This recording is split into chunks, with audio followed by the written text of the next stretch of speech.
Well, hello everybody, and welcome to another episode of Derp your Hooves. So today we're going to be flying in VR in the MD-500 to Hashima Island, and I'm actually going to do something a little different this time around. There's going to be a two-part video. This is going to be the VR part, and then there's just going to be an external part, which is going to be a totally separate video. You can watch them both, or you can watch one. I just couldn't figure out how to splice both footage together and just do it justice, because I'm really trying to show you guys what VR is like. So we're going to go ahead and we're going to fly to Hashima Island. And again, we're going to do it in our MD-500 helicopter, since helicopters are in, well, they're native to the Flight Sim 2020 now. And it's just kind of a quick flight out there. We're just going to do some, low-level flying, some kind of flying here, flying there. So, just kind of sit back. I hope you enjoy the flight, and, let's get ready to derp our hooves here.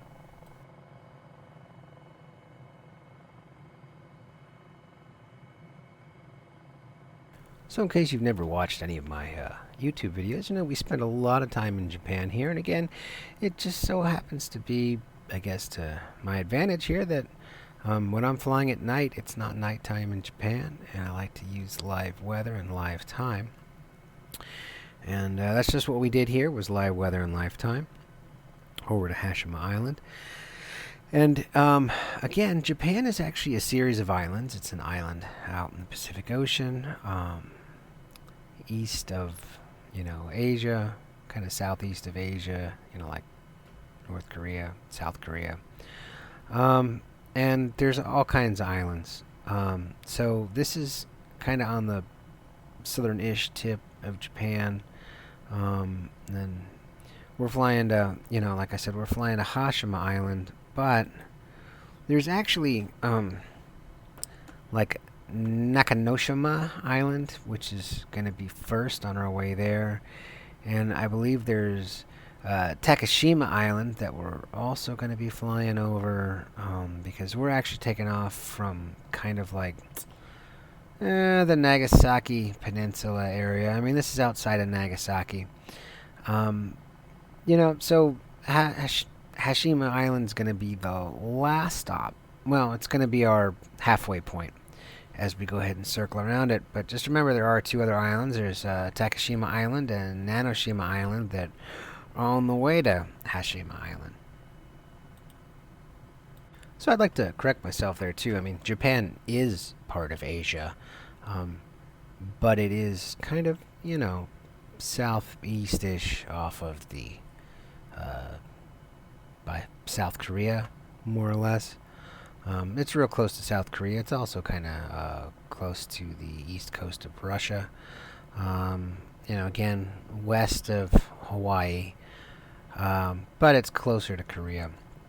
So again, we're going to be coming here to Hashima Island. That was actually, it's abandoned now. And you can actually, if you go to Japan and you're going to travel down to Nagasaki, then you can actually take tours of the island. Tower Derp Y Delta Echo Romeo Papa, minus Yankee frequency change.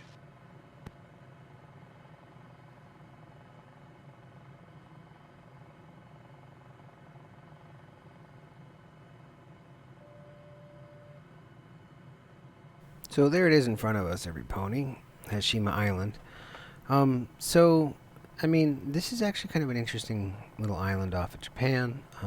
It says it's about one of 505 uninhabited islands in Nagasaki. And you might say, well, but there's all these buildings there, pony.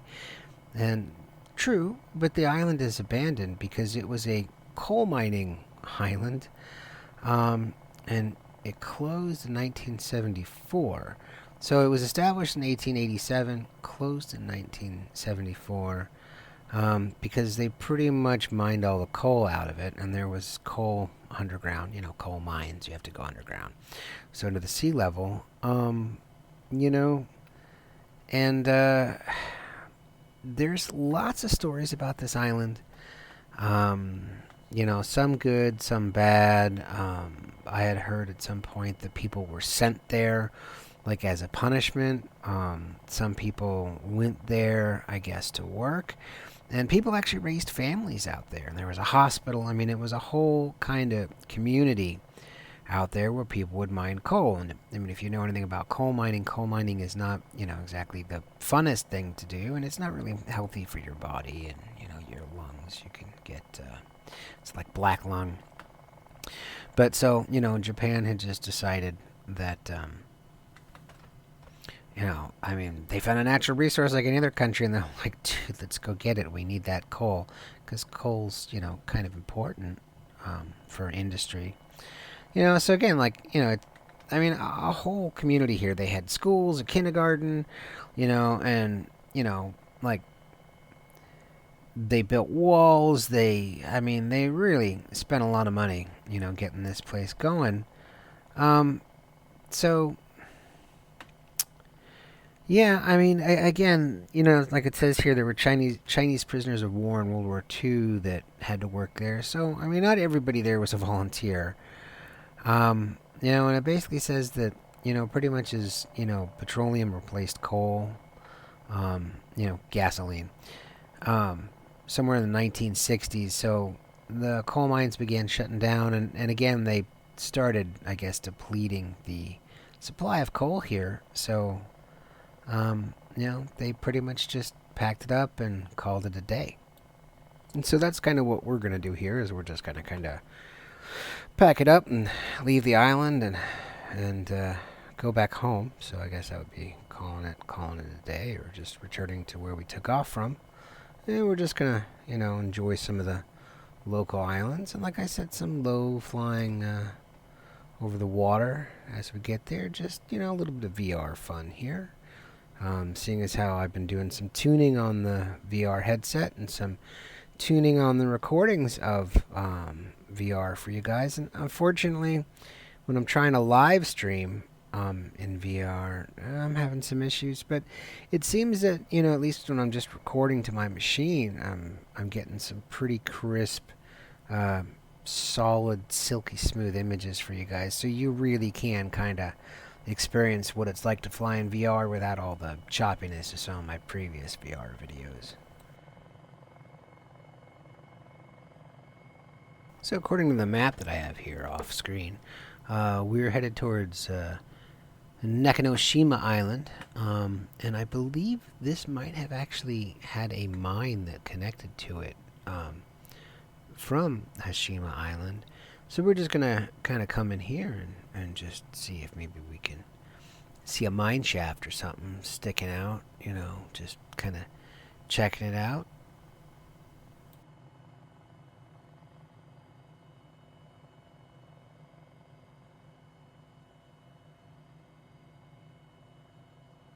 So it turns out the map I was using on Wikipedia is wrong, and this is actually Nakano Island, and it looks like there's actually some radioactivity on this island. So we're just going to sit down real gently and just kind of be taken off. And again, I didn't, really land at Hashima Island, just because there's something with the sim, and it really doesn't show you right when you land on it. It kind of floats you in like this force fieldy thing, and so I just didn't want to do that.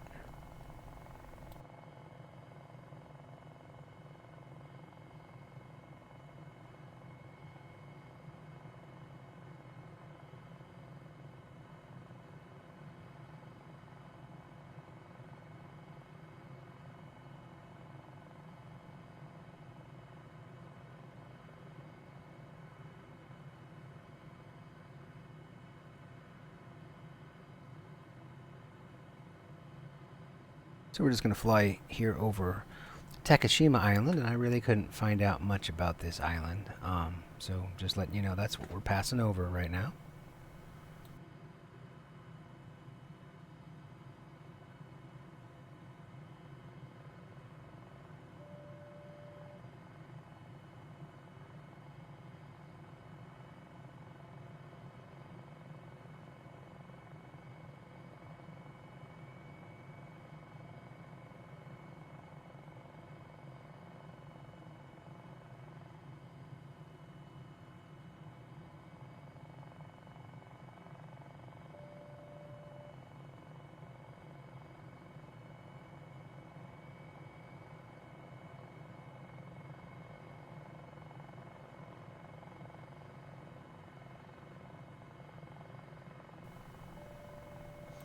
So let's get ready to start bringing her in low as we begin our final approach, because we're going to sit here and we're going to try and find that little, aircraft carrier that we took off from.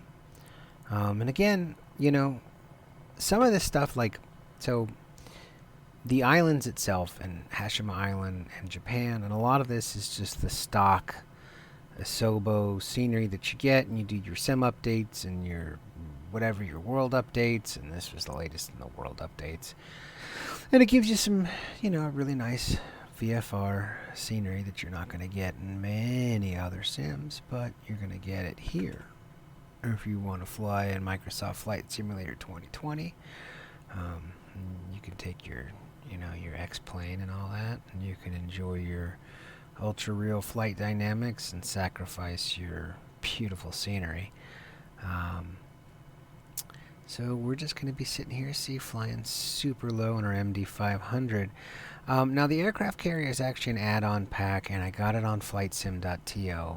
There was a whole add-on aircraft carrier pack with all this different aircraft carriers that'll position them all over the globe in the sim, and some of them are World War II, and some of them are, great for the Harriers, or like a Marine flat top carrier.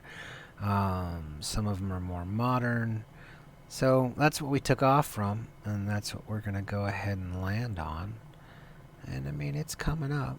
We're just got to get there now that we've, left some of the minor islands outside of Nagasaki. And there it is, right there, right off to our right. So we're just going to sit here, and we're going to land on this. I mean, we took off from it, so that was our point of origin. We didn't take off from, Nagasaki Airport. We took off from this, which is kind of cool. And again, this is, pretty much strictly for rotary aircraft. So, and again, it's an aircraft carrier, so, if you guys have issues with, military stuff, then, you might want to find some helipad add-ons. But this is actually pretty cool. I mean, I like these, naval ships.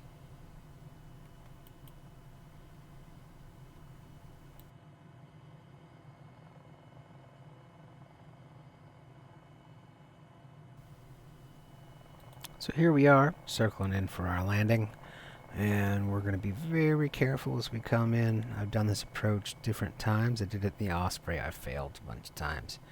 But in the MD500, it should be a little easier.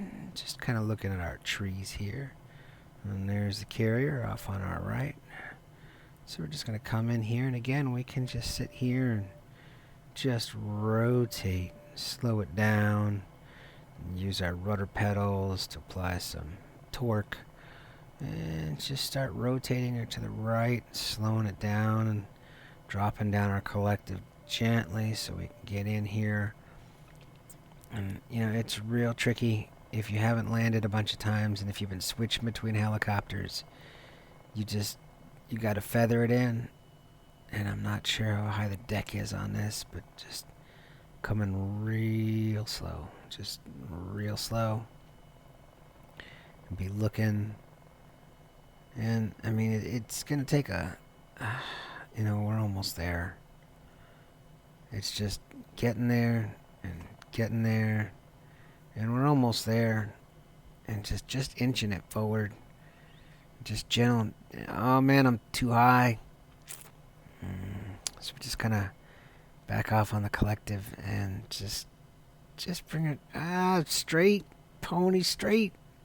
Bring her in straight, and then bring her down, and then I said straight, pony. Oh, not a great landing.